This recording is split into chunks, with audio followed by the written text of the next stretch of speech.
이 화면 어디일 것 같으십니까? 만주 같은 허허벌판이죠? 사실 우리나라 산은 원래 나무가 없었어요. 여기는 60년대 경기도였습니다. 모두 실패했는데 유독 한국만이 성공했습니다. 이 사실을 믿지 못하고 독일의 환경 매체에서 진실을 파헤치겠다며 한국에 취재를 왔는데요. 과연 어떤 내용으로 취재를 했는지 오늘의 사연 시작하겠습니다. 영상 시작 전 구독과 좋아요는 제작에 큰 힘이 됩니다. 안녕하세요. 저는 독일 베를린에서 환경 전문 저널리스트로 일하고 있는 엘레나 슈미트입니다. 처음 이 이야기를 시작하기 전에 한국의 산림 녹화 성공이 단순한 정책 성공이 아니라 국민 모두의 헌신이 만든 기적이었다는 점을 먼저 말씀드리고 싶습니다. 베를린의 차가운 겨울 아침이었습니다. 국제환경포럼에서 한국의 산림 녹화 성공 사례에 관한 발표를 듣고 있었어요. 연사는 열정적으로 말했습니다. 한국이 불과 30년 만에 민둥산을 푸른 숲으로 바꾸었다고요. 저는 그 말을 듣자마자 냉소적인 미소를 지었습니다. 겨우 30년 만에? 그것도 한국에서? 가능하지 않은 이야기라고 생각했어요. 저는 그 발표를 들으며 노트에 의문점들을 적었습니다. 어떻게 전쟁으로 황폐해진 나라에서 그렇게 빠른 시간 안에 산림 복원이 가능했을까? 정부 주도에 과장된 성공 사례가 아닐까? 혹은 외국 원조의 결과를 자신들의 성과로 포장한 것은 아닐까? 의심이 꼬리에 꼬리를 물었어요. 발표자의 열정적인 목소리가 강당에 울려 퍼지는 동안 제 펜은 쉴 새 없이 의문 부호를 그려댔습니다. 30년 만에 민둥산에서 울창한 숲으로, 그것도 경제 발전이 최우선이던 시기에. 통계 수치는 그럴듯해 보였지만 제 저널리스트 본능은 이 이야기의 이면에 무언가 더 있다고 속삭였어요. 발표가 끝난 후 편집장 마르쿠스가 저에게 다가왔습니다. 그의 눈빛에서 무언가 제한이 있다는 것을 직감했어요. 그는 커피잔을 들고 있었지만 그의 눈은 이미 다음 특종을 쫓고 있었죠. 실제로 그는 제게 한국에 가서 이 이야기를 직접 취재해보라고 했습니다. 엘레나, 당신은 환경 이슈에 관한 한 우리 잡지의 최고 기자야. 이 사례가 진짜라면 굉장한 이야기가 될 거야. 진실을 파헤쳐봐. 그의 말에 저는 잠시 망설였어요. 아시아는 제게 너무 낯선 곳이었고 언어 장벽도 있었습니다. 게다가 전혀 다른 문화 속에서 진실을 찾아내는 것이 가능할까요? 하지만 진실을 파헤치고 싶다는 저널리스트로서의 호기심이 결국 저를 움직였습니다. 그날 저녁 저는 항공권을 예약했어요. 2주 후 저는 인천국제공항에 발을 디뎠어요. 긴 비행으로 지친 몸을 이끌고 입국장을 빠져나오는 순간 낯선 언어와 문자로 가득한 환경이 저를 압도했습니다. 택시를 타고 서울로 향하는 길 창밖으로 보이는 풍경에 저는 첫 번째 충격을 받았습니다. 고층 빌딩 숲 너머로 도시 주변을 둘러싼 산들이 놀랍도록 푸르렀어요.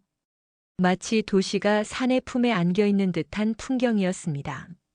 출발 전 찾아본 자료에 따르면 한국 전쟁 이후 이 산들은 대부분 민둥산이었다고 했는데 말이죠.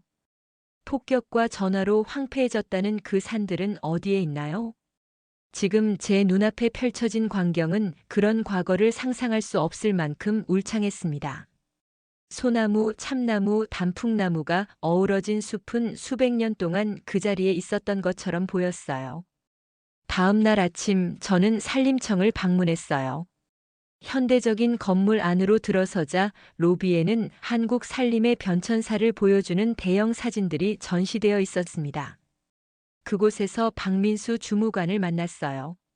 30대 중반으로 보이는 그는 단정한 차림새와 부드러운 미소로 저를 맞이했습니다.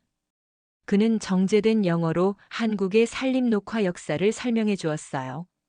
일제강점기와 한국 전쟁으로 국토의 65%가 황폐화되었다는 것, 연료용 나무를 구하기 위한 무분별한 벌목으로 산이 더욱 황폐해졌다는 것, 그리고 정부 주도의 산림 녹화 운동이 어떻게 시작되었는지에 대해서요.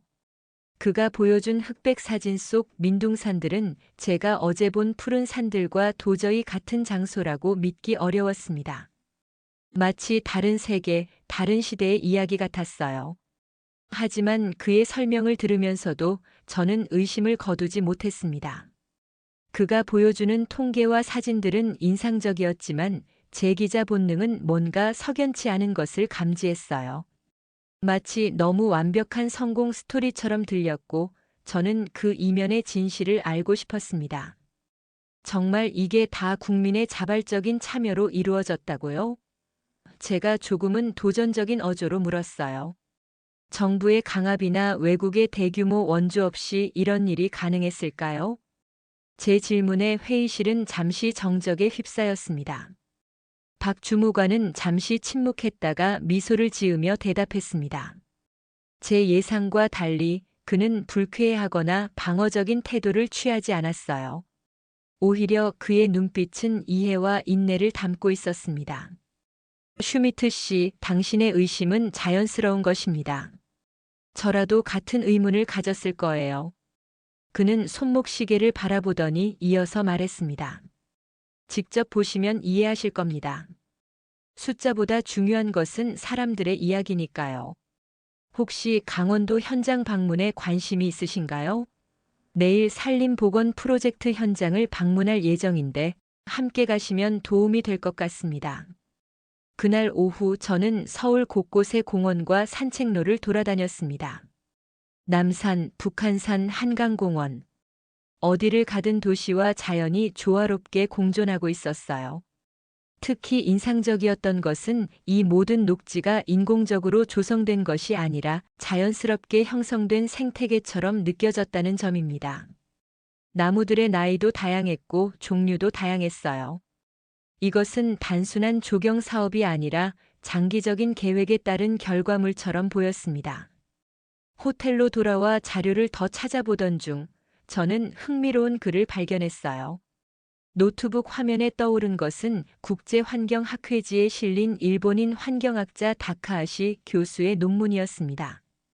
제목부터 도발적이었죠. 한국 산림녹화의 신화와 현실 국제 원조의 역할 재평가. 논문을 읽어내려가며 제 눈은 점점 커졌습니다.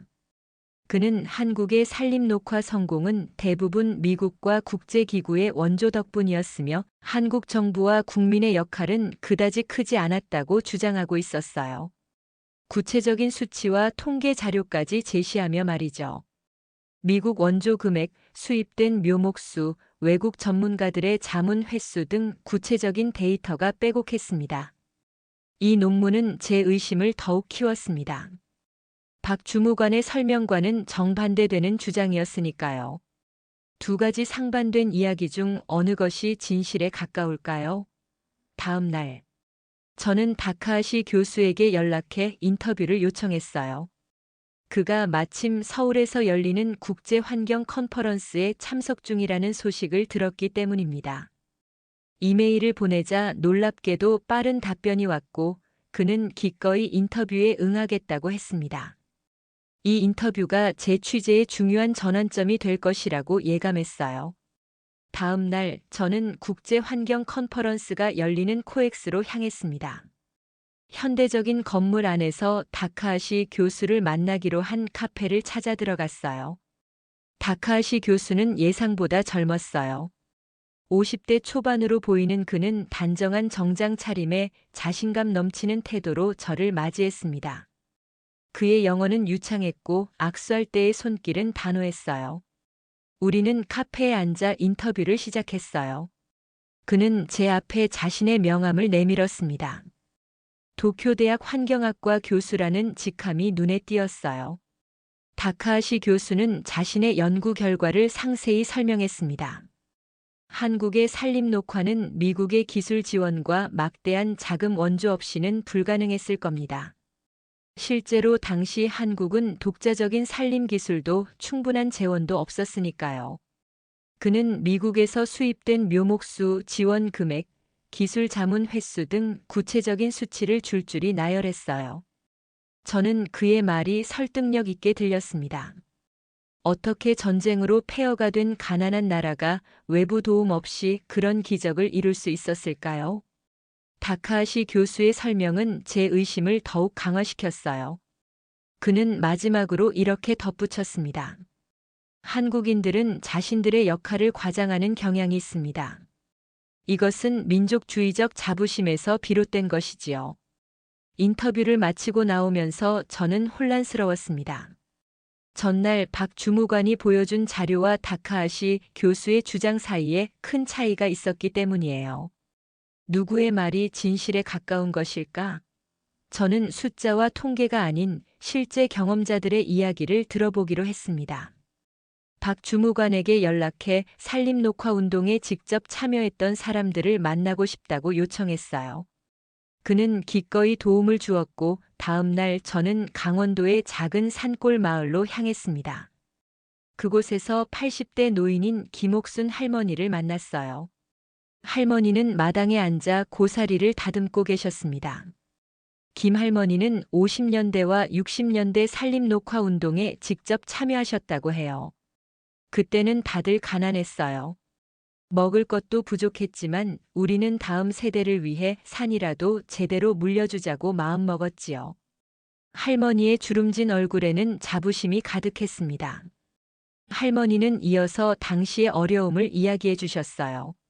묘목을 심기 위해 새벽부터 산에 올라 땅을 파고 물을 길어 날랐던 기억. 마을 사람들이 돌아가며 산불을 감시하고 도둑으로부터 어린 나무들을 지켰던 이야기. 특히 인상적이었던 것은 마을 사람들이 직접 만든 규칙과 기록들이었습니다. 할머니는 오래된 나무 상자를 꺼내셨어요. 그 안에는 누렇게 변색된 노트가 여러 권 있었습니다. 손글씨로 빼곡히 채워진 그 노트에는 누가 어디에 어떤 나무를 몇 그루 심었는지, 비는 얼마나 왔는지, 어떤 나무가 잘 자라고 어떤 나무는 죽었는지 등의 기록이 있었어요. 이것은 단순한 정부 정책의 수행이 아니라 마을 사람들의 진심 어린 헌신이 담긴 증거였습니다. 점심시간이 되자 마을 사람들이 하나둘 모여들었어요. 그들은 저에게 옛 이야기를 들려주었습니다. 나무를 훔치러 온 이웃 마을 사람들과 벌인 말다툼, 가뭄 때 물을 길어 나르기 위해 밤새 산을 오르내렸던 기억, 첫 열매를 맺은 과일나무의 기쁨 등이었죠. 이런 이야기들은 다카하시 교수의 주장처럼 단순히 외국 원조로 이루어진 프로젝트와는 거리가 멀어 보였습니다. 마을을 떠나기 전 김 할머니는 저에게 조그만 묘목 하나를 선물해 주셨어요. 이건 우리가 직접 키운 소나무예요. 당신의 나라에 가져가 심으세요. 그러면 우리의 마음도 함께 자랄 거예요. 그 순간 저는 이 취재가 단순한 사실, 확인을 넘어 사람들의 마음속에 깊이 뿌리내린 이야기를 발굴하는 것임을 깨달았습니다.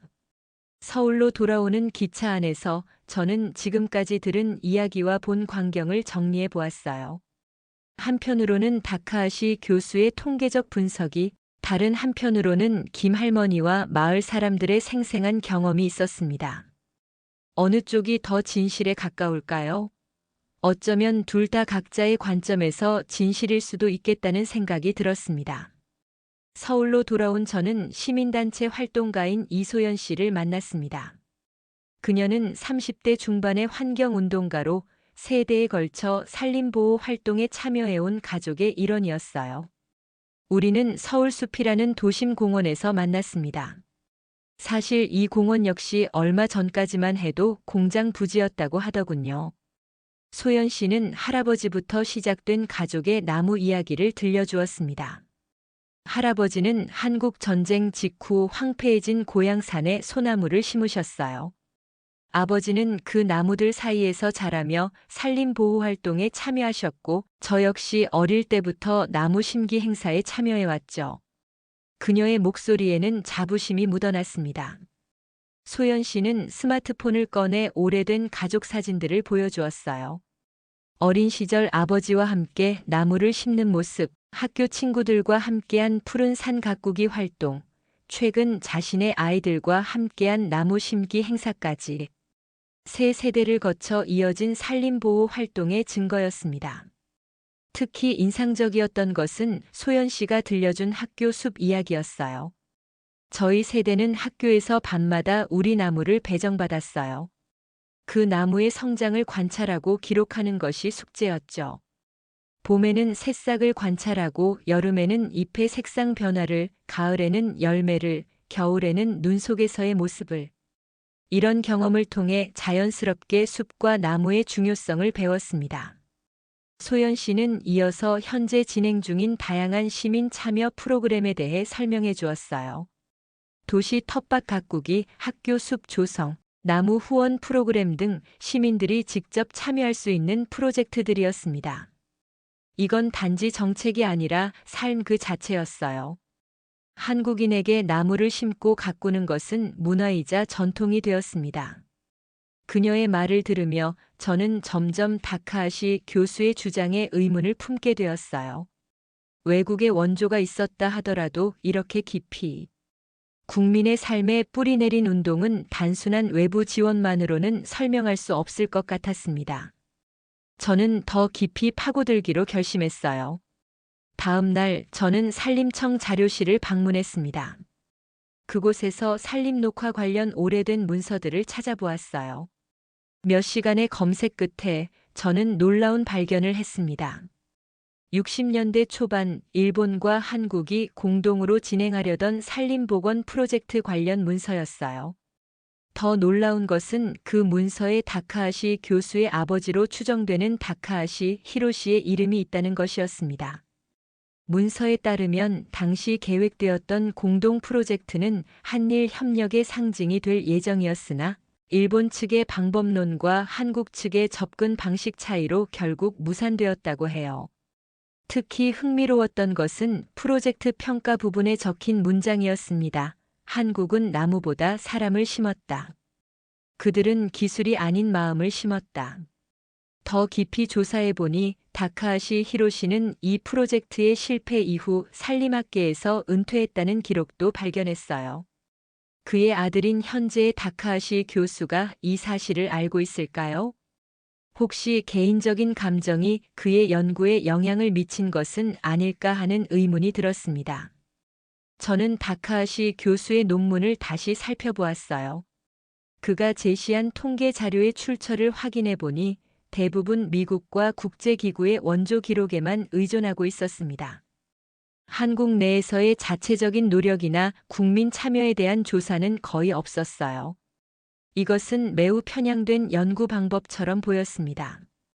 더 많은 증거를 찾기 위해 저는 국립중앙도서관으로 향했습니다. 그곳에서 오래된 신문 기사들과 잡지를 찾아보았어요. 60년대와 70년대 기사들을 보면 외국 원조에 대한 언급도 있었지만 그보다 더 많은 지면이 국민의 자발적 참여와 헌신에 할애되어 있었습니다. 나무 심기 대잔치, 우리 마을 푸르게, 내 나무. 가꾸기 같은 다양한 캠페인이 전국적으로 펼쳐졌던 흔적이 역력했어요. 저는 이제 다카하시 교수의 주장에 반박할 충분한 증거를 갖게 되었다고 느꼈습니다. 하지만 단순히 그의 논문을 비판하는 것보다 더 중요한 이야기가 있다는 것을 깨달았어요. 그것은 바로 숫자와 통계 너머에 사람들의 마음속에 깊이 뿌리내린 숲의 이야기였습니다. 다음 날은 컨퍼런스 마지막 날이었습니다. 다카하시 교수는 오후 세션에서 아시아의 산림복원 전략이라는 제목으로 발표할 예정이었어요. 저는 그의 발표가 끝난 후 질문 시간을 노려 제가 찾은 증거들을 공개적으로 제시하기로 마음먹었습니다. 발표장에 도착하니 이미 많은 사람들로 가득 차 있었어요. 다카하시 교수는 자신감 있는 태도로 무대에 섰고 슬라이드를 통해 다시 한번 한국의 산림 녹화가 대부분 외국 원조에 의존했다는 주장을 펼쳤습니다. 발표가 끝나고 질문 시간이 됐을 때 저는 손을 들었어요. 교수님, 저는 최근 며칠간 한국의 산림 녹화 역사를 깊이 조사했습니다. 그런데 교수님의 주장과 달리 국민들의 자발적 참여와 헌신이 매우 중요한 역할을 했다는 증거를 많이 발견했어요. 저는 제가 찾은 자료들을 하나씩 언급했습니다. 김 할머니의 기록장, 이소연 씨의 가족 이야기, 학교 숲 프로그램 그리고 무엇보다 다카하시 히로시의 보고서에 있던 문장까지. 특히 교수님의 아버지로 추정되는 다카하시 히로시 씨가 남긴 한국은 나무보다 사람을 심었다는 평가가 인상적이었습니다. 혹시 이 점에 대해 어떻게 생각하시나요? 회의장은 순간 긴장된 침묵에 휩싸였습니다. 다카하시 교수의 얼굴에 당혹감이 스쳤어요. 잠시 침묵 후 그는 말했습니다. 그는 내 아버지가 맞습니다. 하지만 그의 개인적 견해가 객관적 통계를 뒤집을 수는 없습니다. 그는 여전히 자신의 주장을 굽히지 않았어요. 저는 준비해온 마지막 자료를 제시했습니다. 교수님이 제시한 외국 원조 통계를 분석해보니 실제로는 전체 산림 녹화 비용의 20% 정도에 불과했습니다. 나머지 80%는 한국 정부와 국민들의 자체적인 노력이었어요. 이것은 교수님의 논문에서 언급되지 않은 부분입니다. 회의장에서는 작은 술렁임이 일었습니다. 몇몇 참석자들은 서로 눈을 마주치며 무언가를 속삭였어요. 다카하시 교수는 잠시 말을 잇지 못했고 결국 이 부분은 더 연구가 필요하겠네요 라는 모호한 대답으로 상황을 마무리했습니다. 하지만 그의 표정에서 제가 제시한 증거가 그를 흔들어 놓았다는 것을 알 수 있었어요. 발표가 끝난 후 많은 참석자들이 저에게 다가와 더 많은 정보를 물었습니다. 특히 아시아 여러 국가에서 온 환경 전문가들은 한국의 산림 녹화 경험을 자국에 적용할 방법에 대해 관심을 보였어요. 그들에게 저는 제가 배운 가장 중요한 교훈을 전했습니다. 성공적인 산림 녹화는 단순히 나무를 심는 것이 아니라 사람들의 마음속에 숲의 중요성을 심는 것입니다. 컨퍼런스 마지막 날 저녁 산림청에서 작은 만찬을 열었습니다. 그 자리에서 박 주무관이 저에게 흥미로운 제안을 했어요. 한국의 산림 녹화 경험을 세계와 공유하는 국제 협력 프로젝트에 참여해달라는 것이었습니다.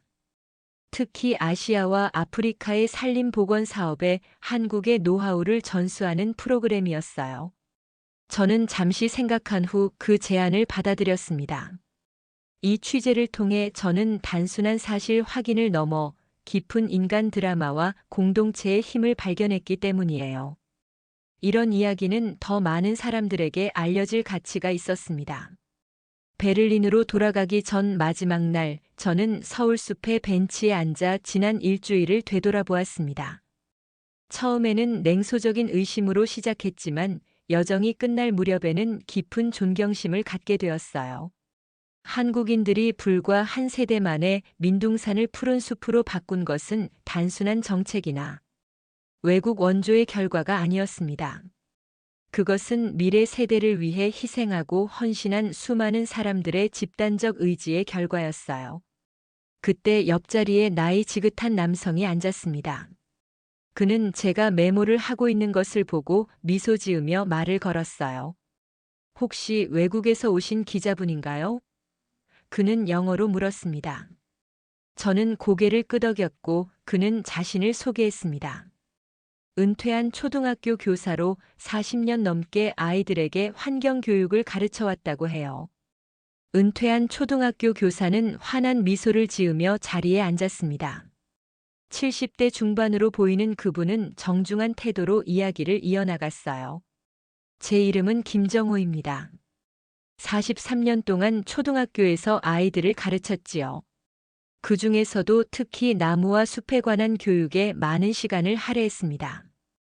김 선생님은 자신의 어린 시절 이야기를 들려주셨어요.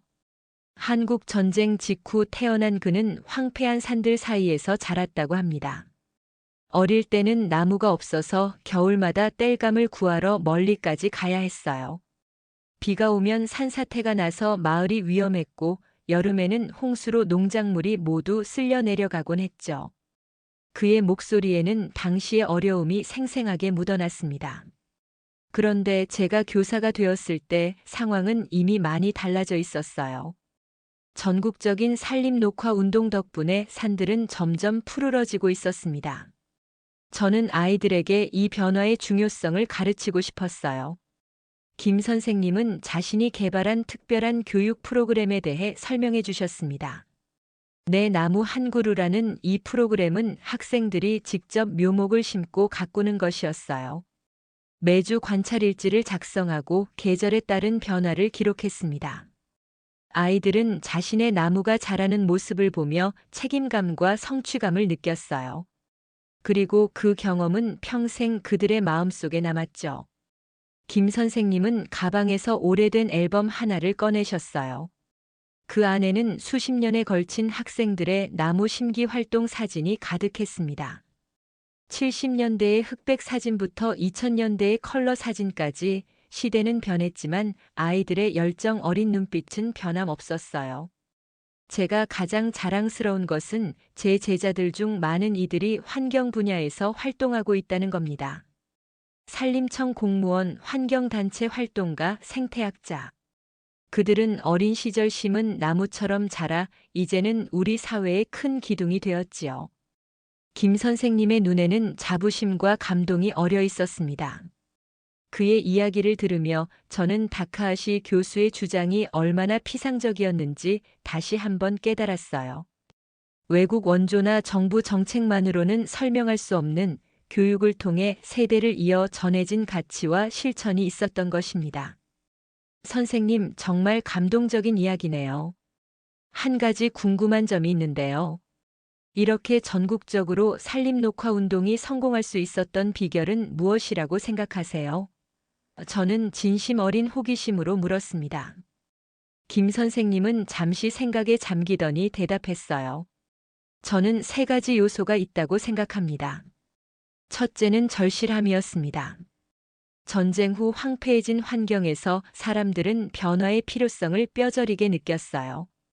둘째는 공동체 의식이었죠. 한국 사회는 전통적으로 우리라는 개념이 강합니다. 마을 단위, 학교 단위로 함께 노력하는 문화가 있었어요. 셋째는 미래 세대에 대한 책임감이었습니다. 우리 아이들에게 더 나은 환경을 물려주자는 마음이 있었지요. 그의 분석은 매우 통찰력 있었습니다. 통계나 외부 지원금이 아닌 사람들의 마음과 공동체의 힘이 이 거대한 변화를 이끌어낸 원동력이었던 것이죠. 대화를 마치고 김 선생님과 작별 인사를 나눈 후 저는 서울의 마지막 밤을 준비했어요. 내일이면 베를린으로 돌아가 기사를 작성해야 했습니다. 어떤 내용으로 어떤 관점에서 이 이야기를 전달할 것인가에 대한 고민이 깊어졌어요. 호텔로 돌아가는 길에 다카하시 교수로부터 문자 메시지가 왔습니다. 그는 내일 아침 출발 전에 잠시 만나자고 했어요. 저는 호기심과 약간의 긴장감을 안고 그의 제안을 받아들였습니다. 다음 날 아침 호텔 로비에서 다카하시 교수를 만났습니다. 그는 어제와는 다른 조금 더 겸손한 태도로 저를 맞이했어요. 슈미트 씨, 어제 당신이 제시한 자료들에 대해 생각해 봤습니다. 솔직히 말해서 제 연구에 편향이 있었던 것 같네요. 그는 자신의 아버지 이야기를 꺼냈습니다. 다카하시 히로시는 한국과의 산림 협력 프로젝트가 무산된 후 큰 상처를 받았다고 해요. 아버지는 항상 한국인들이 일본의 선진 기술을 무시했다고 느꼈습니다. 저는 그런 아버지의 이야기를 들으며 자랐고 그것이 제 연구에 영향을 미쳤을 수 있어요. 다카하시 교수의 솔직한 고백에 저는 감동했습니다. 교수님, 학문은 끊임없이 자신의 관점을 검증하고 수정하는 과정이라고 생각합니다. 교수님의 용기에 감사드려요. 우리는 앞으로 한국의 산림 녹화 경험을 더 객관적으로 연구하고 공유하는 데 협력하기로 약속했습니다. 공항으로 향하는 택시 안에서 저는 한국에서의 일주일을 돌아보았어요. 처음에는 의심과 냉소로 시작했지만 이제는 깊은 존경과 감동을 안고 떠나게 되었습니다. 한 나라가 자연과 맺은 특별한 관계, 그리고 그 뒤에 숨겨진 수많은 사람들의 이야기를 발견한 소중한 시간이었어요. 베를린으로 돌아온 지 일주일 후, 저는 한국의 산림 녹화에 대한 특집 기사를 완성했습니다. 제목은 녹색 기적의 진실, 한국이 산림을 되살린 방법이었어요. 이 기사에서 저는 단순히 외부 원조나 정부 정책의 성공을 넘어 국민들의 자발적 참여와 교육을 통한 가치의 전승이 어떻게 이 거대한 변화를 이끌어냈는지 집중적으로 다루었습니다. 기사가 발행된 후 반응은 예상보다 훨씬 뜨거웠어요. 많은 환경단체와 학자들이 관심을 보였고, 특히 사막화로 고통받는 아프리카 국가들의 환경단체들이 한국의 경험을 배우고 싶다며 연락해왔습니다. 편집장 마르쿠스는 제 기사가 지난 3년간 가장 많은 피드백을 받았다며 기뻐했어요. 특히 감동적이었던 것은 다카하시 교수로부터 받은 이메일이었습니다. 그는 자신의 이전 연구의 한계를 인정하고 더 균형 잡힌 시각으로 새로운 논문을 준비 중이라고 했어요. 그리고 저에게 그 과정의 자문을 부탁했습니다. 이것은 학문적 소통의 아름다운 예시처럼 느껴졌어요. 한 달 후 저는 베를린에서 열리는 국제환경포럼에 한국 산림청의 박 주무관을 초청했습니다. 그는 한국의 산림 녹화 경험을 유럽의 환경 전문가들과 공유하는 특별 세션을 진행했어요. 특히 시민 참여와 교육의 중요성을 강조한 그의 발표는 많은 이들에게 새로운 영감을 주었습니다. 포럼 이후 저는 독일의 환경부 장관과의 독점 인터뷰를 성사시켰어요. 그는 한국의 사례에 깊은 관심을 보이며 시민 참여형 환경 프로젝트를 독일에서도 확대할 계획이라고 밝혔습니다. 숫자와 통계만으로는 환경 문제를 해결할 수 없습니다. 사람들의 마음을 움직이는 것이 중요하죠. 라는 그의 말은 제가 한국에서 배운 교훈과 정확히 일치했어요. 그해 가을 저는 한국 정부로부터 특별한 초청을 받았습니다. 산림의 날 기념식에 참석해달라는 요청이었어요. 저는 기쁘게 초청을 수락했고 10월 중순에 다시 한국을 방문했습니다. 서울은 이전과 달리 가을 단풍으로 물들어 있었고 도심 속 공원들은 더욱 아름다워 보였습니다. 기념식은 청와대 인근 공원에서 열렸어요.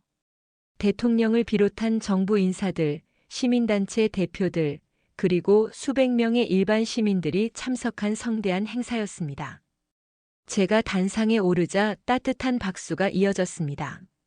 저는 짧은 연설을 통해 한국의 산림 녹화가 전 세계에 주는 희망의 메시지에 대해 이야기했어요.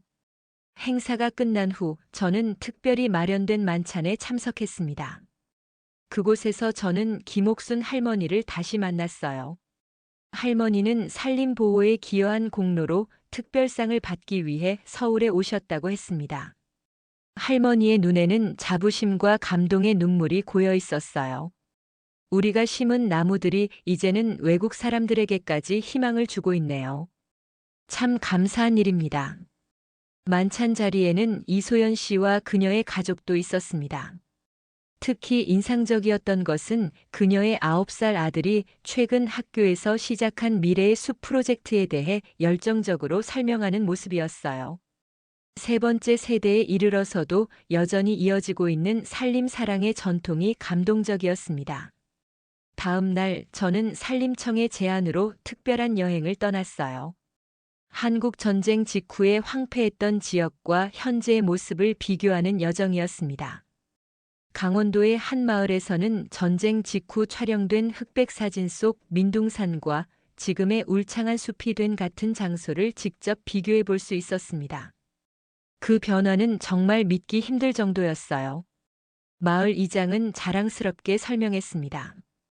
이 숲은 우리 마을 사람들의 피와 땀으로 만들어졌습니다. 묘목을 심을 때마다 아이들의 이름을 지어주고 그 아이가 자라는 것처럼 나무도 함께 자랄 수 있도록 정성을 다했지요. 그런 작은 정성들이 모여 거대한 변화를 이룬 것이었습니다. 여행의 마지막 날 저는 서울 근교의 한 초등학교를 방문했어요. 그곳에서는 김정호 선생님의 내 나무 한 그루 프로그램이 여전히 이어지고 있었습니다. 아이들은 학교 뒤편 작은 숲에서 각자 자신의 나무를 돌보고 있었어요.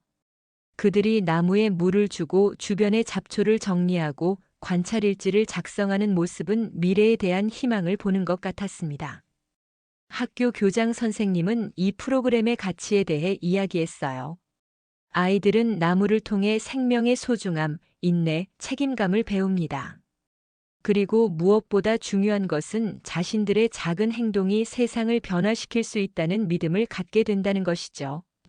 이것이야말로 한국의 산림 녹화가 지속 가능했던 진정한 비결이 아닐까 생각했습니다. 베를린으로 돌아온 후 저의 삶은 완전히 새로운 방향으로 흘러갔습니다.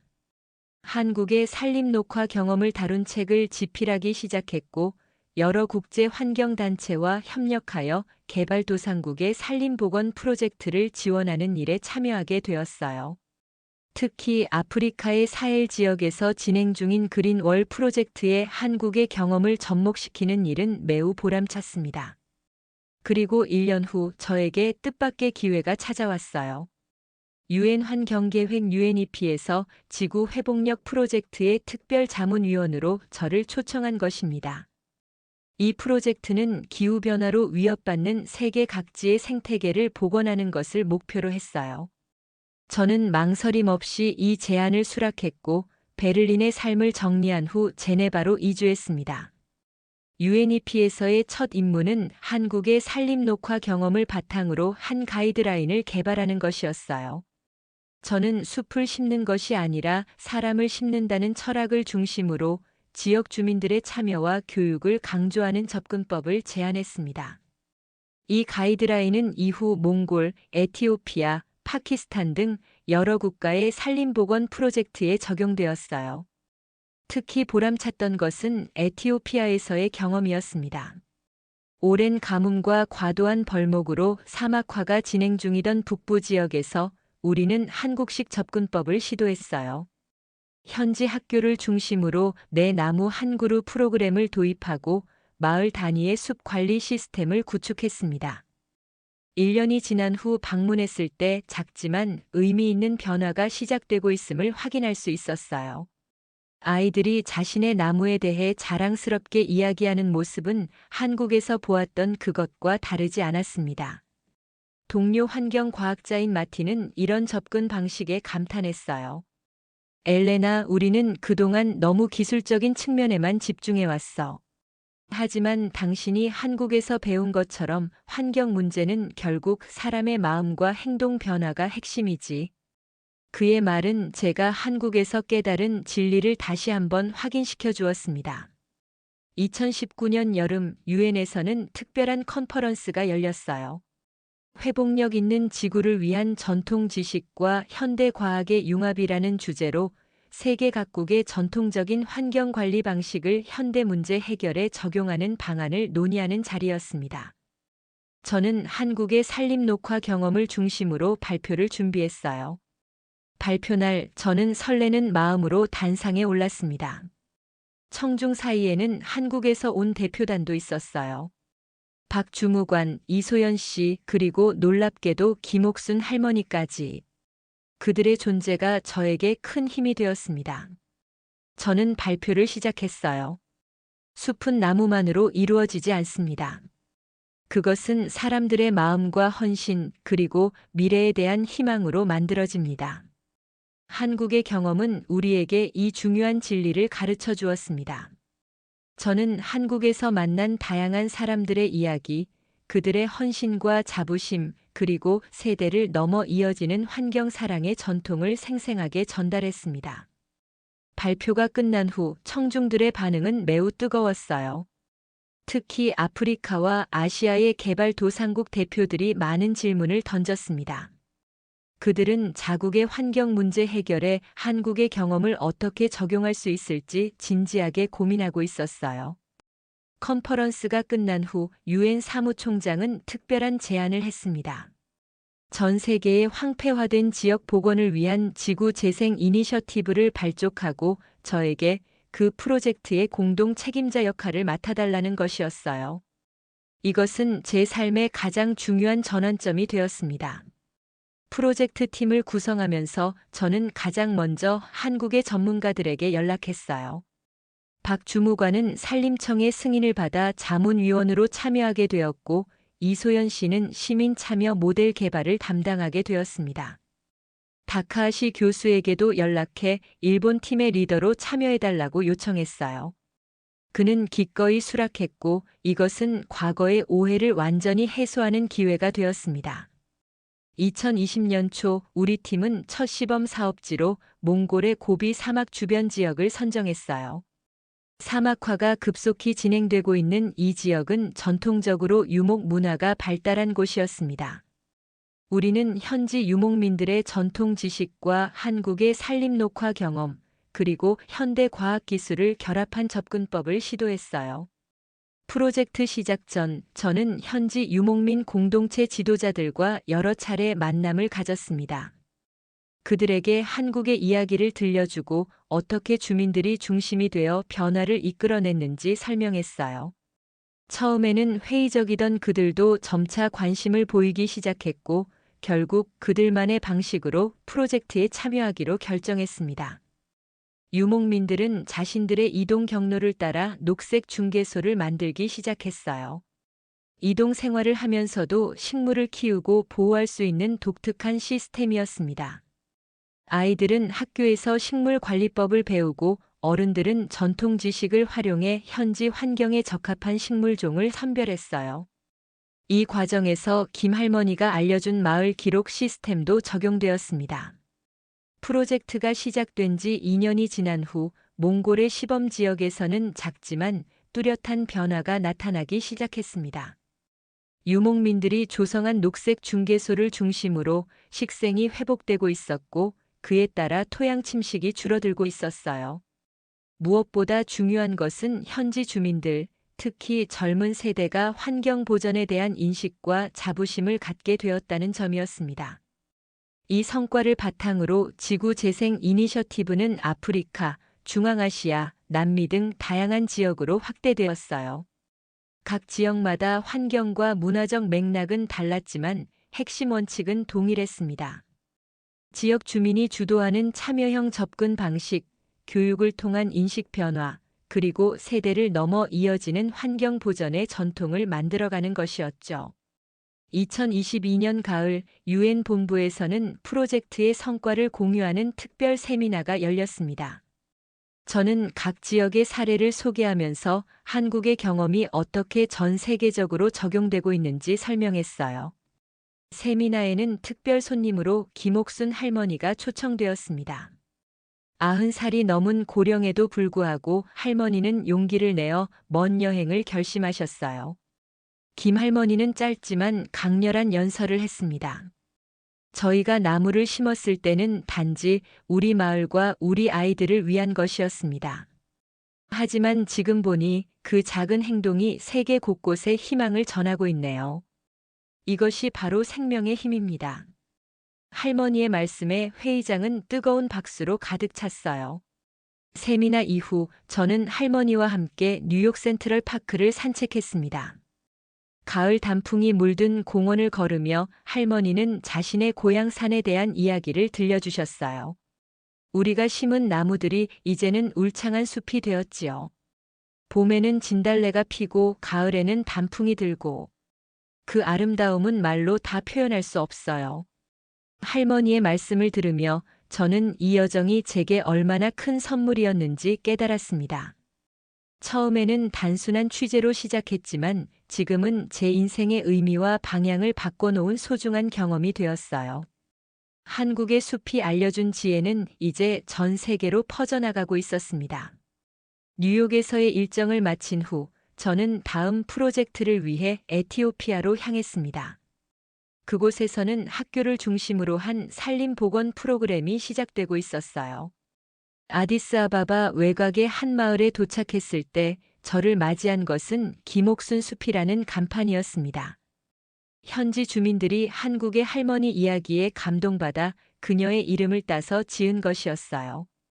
이렇게 이야기는 국경을 넘어 퍼져가고 작은 씨앗들은 세계 곳곳에서 자라나고 있었습니다. 마을 학교를 방문했을 때 저는 한국의 내 나무 한 그루 프로그램과 똑같은 활동을 보게 되었어요. 아이들은 각자 자신의 나무를 심고 가꾸며 관찰일지를 작성하고 있었습니다. 그들의 눈빛에는 한국 아이들과 같은 자부심과 희망이 빛나고 있었어요. 학교 교장 선생님은 이 프로그램이 단순한 환경 교육을 넘어 아이들에게 책임감과 성취감을 심어주는 중요한 도구가 되고 있다고 설명했습니다. 마을 어른들도 적극적으로 참여하고 있었어요. 그들은 전통 지식을 활용해 가뭄에 강한 토착 식물을 선별하고 마을 단위의 산림 관리 시스템을 구축하고 있었습니다. 한 노인은 자랑스럽게 말했어요. 우리는 이제 단순히 나무를 심는 것이 아니라 우리의 미래를 심고 있습니다. 에티오피아에서의 프로젝트가 성공적으로 진행되면서 저는 점점 더 많은 국가로부터 자문 요청을 받게 되었습니다. 한국에서 배운 교훈을 세계 각지의 환경 문제 해결에 적용하는 일은 매우 보람찼어요. 하지만 동시에 저는 이 모든 것이 가능했던 원천인 한국으로 다시 돌아가 감사의 마음을 전하고 싶었습니다. 2023년 봄, 저는 특별한 프로젝트를 위해 다시 한국을 방문했어요. 숲의 이야기꾼들이라는 이 프로젝트는 산림 녹화에 참여했던 노인들의 경험을 기록하고 그 지혜를 전 세계와 공유하는 것을 목표로 했습니다. 김옥순 할머니를 비롯한 수십 명의 노인들이 이 프로젝트에 참여했어요. 강원도의 작은 산골 마을에서 저는 80이 넘은 노인들과 초등학생들이 함께 나무를 심는 모습을 지켜보았습니다. 노인들은 자신들의 경험을 이야기하고 아이들은 호기심 어린 눈으로 그 지혜를 흡수하고 있었어요. 세대를 넘어 이어지는 이 아름다운 장면에서 저는 한국 산림 녹화의 진정한 유산을 발견했습니다. 그것은 단순히 푸른 숲이 아니라 자연과 인간의 공존에 대한 깊은 이해와 헌신이었어요. 프로젝트의 일환으로 저는 김 할머니의 고향 마을에서 특별한 행사를 조직했습니다. 한 그루의 나무 1000개의 이야기라는 제목의 이 행사에서는 마을 노인들과 전 세계에서 온 환경활동가들이 함께 모여 경험과 지혜를 나누었어요. 몽골의 유목민, 에티오피아의 마을 지도자, 아마존의 원주민 대표 등 다양한 문화권의 사람들이 참석했습니다. 이 행사에서 제가 깨달은 것은 환경 보전이란 결국 인간의 이야기라는 점이었어요. 기술이나 정책만으로는 달성할 수 없는 마음과 문화의 변화가 필요한 일이었습니다. 그리고 한국은 그 변화를 이루어낸 놀라운 사례였어요. 한국에서의 마지막 날, 저는 서울 한강공원의 벤치에 앉아 지난 몇 년을 되돌아보았습니다. 의심과 냉소로 시작했던 그 첫 방문이 어떻게 제 인생을 완전히 바꿔놓았는지, 그리고 그 과정에서 제가 얼마나 많은 것을 배웠는지 생각했어요. 옆자리에 한 소녀가 앉았습니다. 초등학생으로 보이는 그 아이는 제가 외국인인 것을 보고 호기심 어린 눈으로 쳐다보았어요. 저는 미소를 지으며 인사했고 소녀도 해맑게 웃으며 대답했습니다. 외국에서 오셨어요? 소녀가 물었습니다. 네, 독일에서 왔어요. 한국의 아름다운 숲에 대해 공부하러 왔답니다. 제가 대답했어요. 소녀의 눈이 반짝였습니다. 우리 학교에서도 나무를 심어요. 제 나무는 소나무인데 이름은 희망이에요. 그 순간 저는 이 모든 이야기의 의미를 다시 한번 깨달았습니다. 한 세대가 심은 나무는 다음 세대에게 희망이 되고 그 희망은 다시 새로운 숲을 만들어내는 것이었어요. 변화란 거창한 계획이나 막대한 투자가 아니라 한 그루의 나무에 이름을 지어주는 작은 소녀의 마음에서 시작되는 것이었습니다. 이제 저는 베를린에 돌아와 새로운 책을 집필하고 있습니다. 제목은 숲을 심는 사람들입니다. 이 책에는 한국에서 시작된 이야기가 어떻게 전 세계로 퍼져나가 새로운 희망의 씨앗이 되었는지 그 놀라운 여정이 담겨 있어요. 저는 이 이야기가 더 많은 사람들에게 영감을 주고 더 많은 숲을 만들어내는 계기가 되기를 바랍니다. 숲은 나무만으로 이루어지지 않습니다. 그것은 사람들의 마음과 이야기, 그리고 미래에 대한 희망으로 만들어집니다. 한국인들이 알려준 이 소중한 진리를 저는 앞으로도 계속해서 세상에 전할 것입니다.